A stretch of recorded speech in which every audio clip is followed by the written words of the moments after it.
Greetings. Today I want to talk about complements. We've already taken a look at some basic sentence diagramming of subject, verb, modifiers, and some things with the compounds and a few odds and ends, direct addresses, interjections, that sort of thing. Today I want to take a look at another very important part of most sentences, namely the complements, the direct objects, predicate nominatives, that sort of thing. I do apologize that for some reason the smartboard is cutting about a foot off the side. I don't know why, but we can still work it, of course. Okay, so direct object, very simple. As you can imagine, direct object is on the same line as the subject and verb. It's kind of the main part of the sentence. We have the subject and verb, and if there's a direct object, that's important. So it's on the main line. It follows the verb, and there is a perpendicular line between the verb and the direct object. The difference is that the perpendicular line ends at the main line. It doesn't cross the main line like the line dividing the subject and verb does. So here we have the verb, we have the subject, and the direct object follows the verb like so. Okay? So here's our first sentence, very simple sentence, but it's got a direct object. John loves Mary.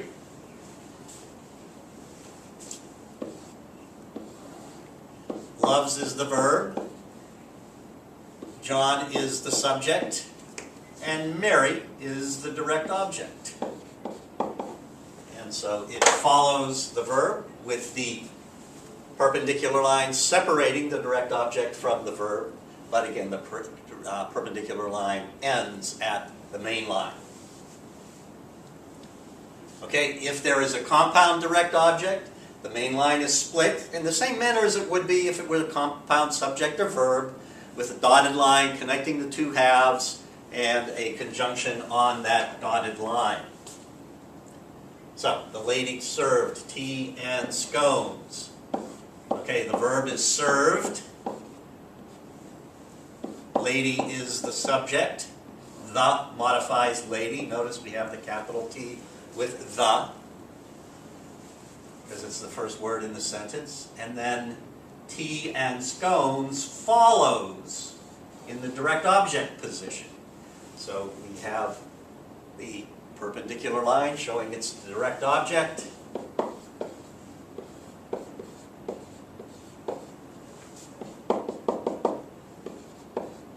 and the dotted line with the conjunction on it. So that's how you would do a compound direct object.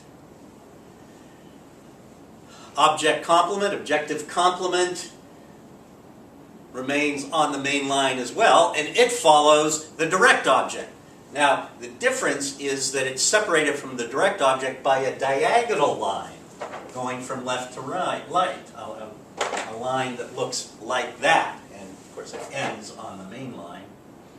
The reason that it's diagonal rather than straight perpendicular is that the object complement, if you remember, describes or renames the direct object, so we have it pointing to the direct object, as you could say. So it would look, the line with an object complement would look something like this. Have the verb, have the subject. Following the verb is the direct object, and then following the direct object is the object complement, like so. And okay, here's our sentence. We twice elected Barack Obama president. Okay.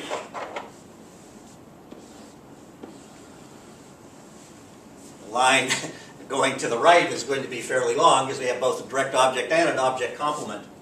Okay, so elected is the verb. we is the subject. The W is capitalized because it's the first word. Okay, Barack Obama is the direct object.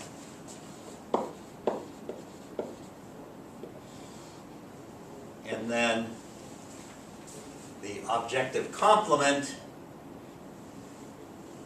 is separated by the diagonal.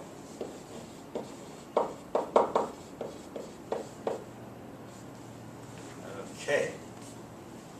So that's how that would be. Occasionally a student will ask, well, what about the name of Barack Obama? Is the first name like a modifier of the last name or something like that? No, it's consider a name like a compound noun or something. So you put the whole name like that.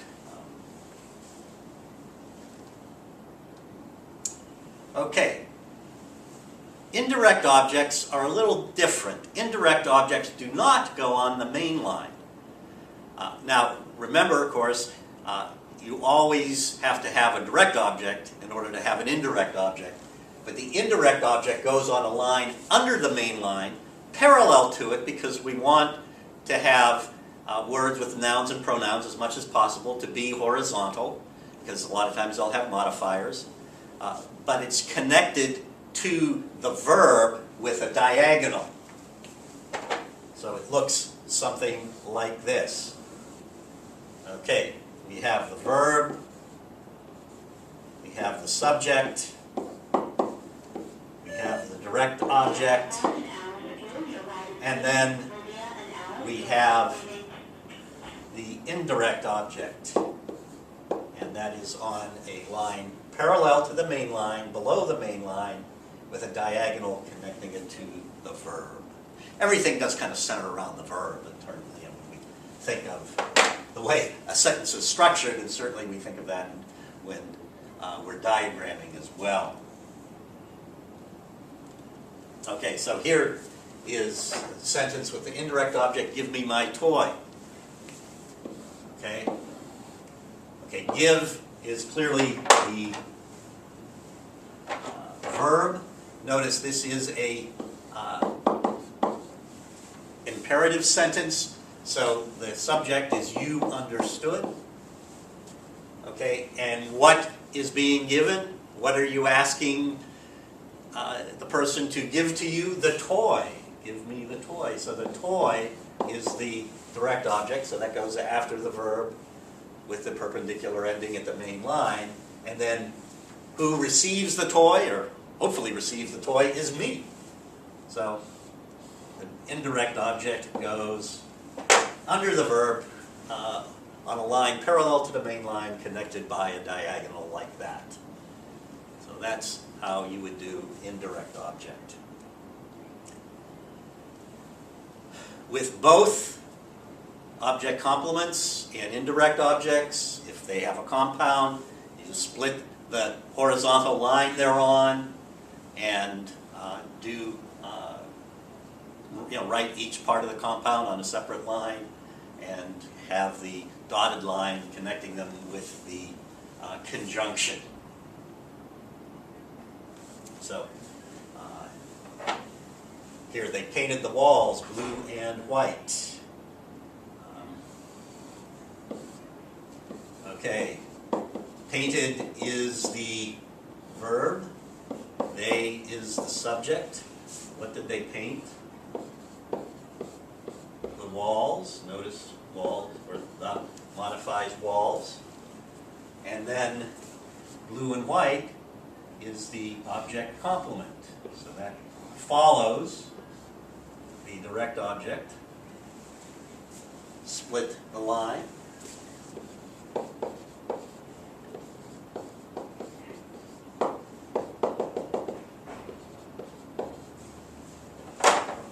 Blue and white. Okay. So we have the diagonal separating direct object from the objective complement. Okay. Similar pattern, repeated that. Similar pattern with the indirect object, except of course you would split the line where the indirect object would go. So in this case, Gave is the verb. She is the subject. She is capitalized because it's the first word in the sentence. What did she give? She gave a detention. So detention is the direct object. And who did she give a detention to? Who received the detention? John and Mary. So they're the indirect object. So it's a compound indirect object. So we split the indirect object line like so. John on the first one, Mary on the one below it. Dotted line with the conjunction. She gave John and Mary a detention. So that's how you would do a compound indirect object.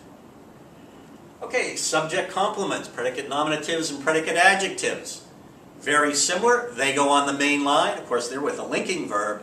But following the linking verb is the predicate nominative or predicate adjective. But separating the linking verb from the predicate nominative or predicate adjective is a diagonal line, the same kind of diagonal line that separates the direct object from the objective complement. And again, the reason that that line is slanted is that that too is kind of pointing back, and again, it's pointing to the subject because the subject complement, describes or renames the subject. So here's the sentence: Jesus is Lord, predicate nominative. Okay, is the linking verb. Jesus is the subject, and Lord is the predicate nominative. So it follows the linking verb with the diagonal, because again it's kind of pointing back to the subject. Think about it that way. Same with predicate adjective. It is very hot today.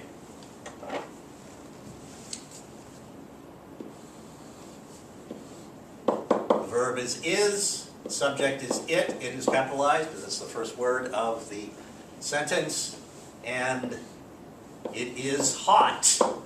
Okay, hot describes the weather. Very, in this sentence, very modifies hot. How hot? Very hot. So adverb modifying the adjective hot. And then today is a adverbial noun. And if you think about it, adverbial nouns normally modify the verb.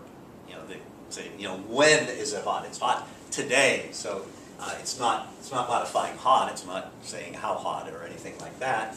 So again, if you remember that adverbial nouns go on the horizontal, connected to the main line by a diagonal. Okay, so it is very hot today. Be diagrammed like that. But again, the predicate adjective, same position as the predicate nominative. They're diagrammed identically. And again, hot is pointing back to the subject. Okay, may your days be merry and bright. Here is a compound subject complement. In this case, compound predicate adjective, but compound predicate nominative would be diagrammed identically. Okay, now this is slightly tricky because for emphasis, we begin the sentence with part of the verb. And of course, the verb is may be, okay? The auxiliary verb may plus the main verb be. So be, of course, is a linking verb when it's by itself, okay? Days is the subject. Your modifies days. Okay, and the merry and bright, the predicate adjective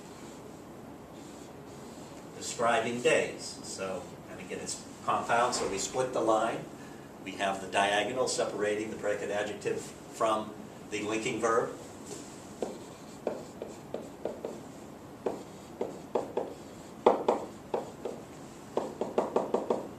And the dotted line, as usual, connecting the two parts with the conjunction. If I could get compound predicate adjective, split the line that way. Now, there are, if you start thinking about it, there's some other things you can do with compounds, and so I want to show them to you because you might come across sentences that have these things. Okay. Occasionally you may have a compound verb with a single complement that goes with all of the verbs. So in that case, you split the lines, as you would with the compound verb, but then you merge the lines for the direct object or predicate nominative, predicate adjective, whatever follows the verb. So we washed and waxed the car. If you think about this sentence, car is the direct object of both verbs. If it wasn't, it'd be like we washed, like we took a bath and then we waxed the car. And obviously that's not what we meant. So car is the direct object of both verbs. Okay, but it's a compound verb. So this is how you would diagram it. Okay, think about it. The verb is compound verb, so washed and waxed have the conjunction on the dotted line. We is the subject. Of course, we is capitalized because it's the first word in the sentence. But car is the direct object of both verbs. So we put the main line back together again with, in this case, it's a direct object, so it's a vertical, perpendicular line that ends, and then you have, what do they, wash and wax the car. So car is in the direct object position, the, of course, modifies car. So that's how you would do a case where you have compound verbs with a single direct object. Both verbs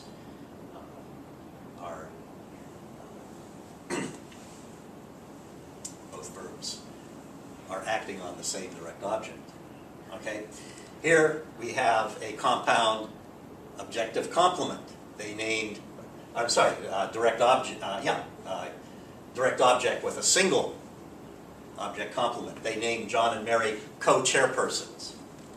Okay, who did they name John and Mary? John and Mary are the direct object. So it's a compound direct object, but following that in the diagram, the co-chairpersons, they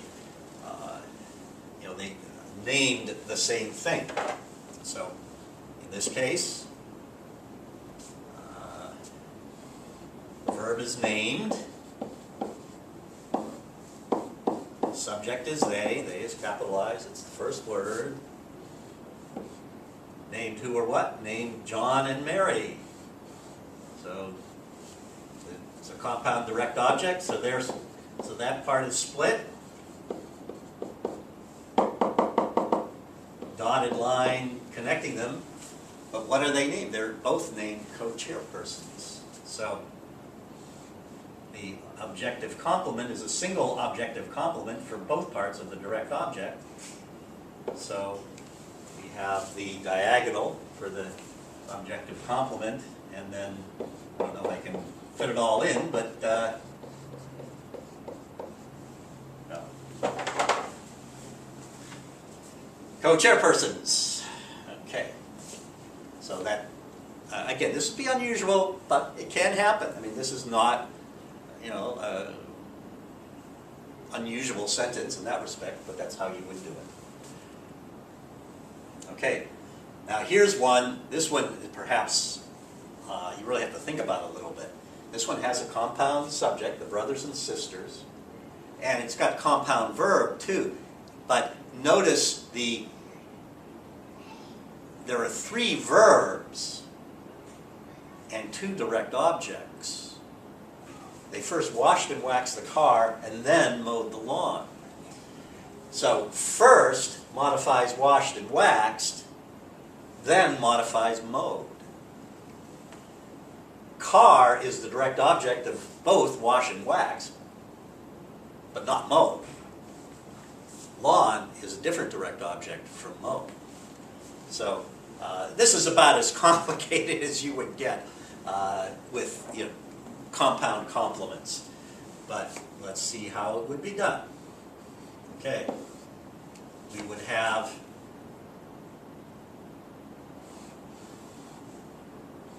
first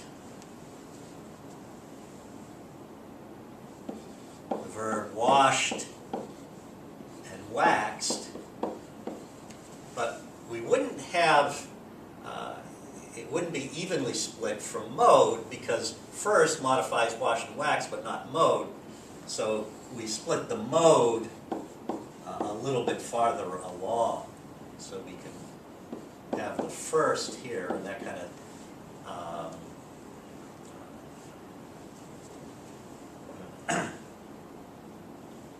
tells us more that it's modifying washed and waxed, and then we modify mode with then. And then, of course, we have the subject, which is also a compound subject. I didn't really leave enough room for the. In fact, let me erase that, make it a little better.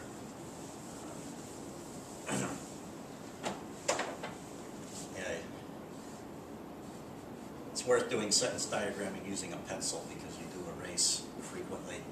Okay, so the modifies both brothers and sisters. I'm trying to make that a capital T. Get the idea.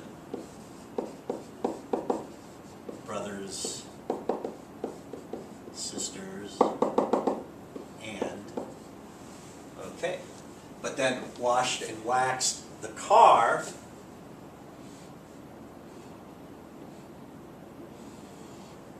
Is the direct object of both wash and wax, but not mode. So you merge these two lines, but not the third verb.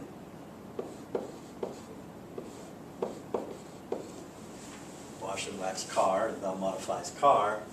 Then mode lawn. And lawn is just the direct object of mode, not anything else, so that just goes on the same line as mode. You don't have to merge anything. And then the, of course, modifies. As I said, that's pretty complicated, I guess, but that's how you would do it. Now, we can diagram the sentence from the first lesson, and I told you, I haven't told you how to do the me yet, so we'll pretend the me is not in the sentence when I diagrammed it before. But now, you know how to diagram that, because me is the direct object. Will you still love who or what? Love me. Okay. And so now we can put the me in the direct object place. And again, will love is the verb. The W is capitalized because it's the first letter. You is the subject. Me is the direct object. Still modifies will love. And then tomorrow is the adverbial noun that modifies will love. And so that is on a horizontal line connected by a diagonal to the verb. So yeah, now we can do that one because we know where the direct object goes. So we've seen in this demonstration the various complements. Direct object separated from the verb by a perpendicular line. The indirect object goes below the verb on a line parallel to the main line connected by a diagonal. The objective complement follows the direct object on the main line, but it's separated from the direct object by a diagonal line. And the subject complements, the predicate adjectives, predicate nominatives, follow the linking verb on the main line, and they're separated from the linking verb by a diagonal that ends at the main line.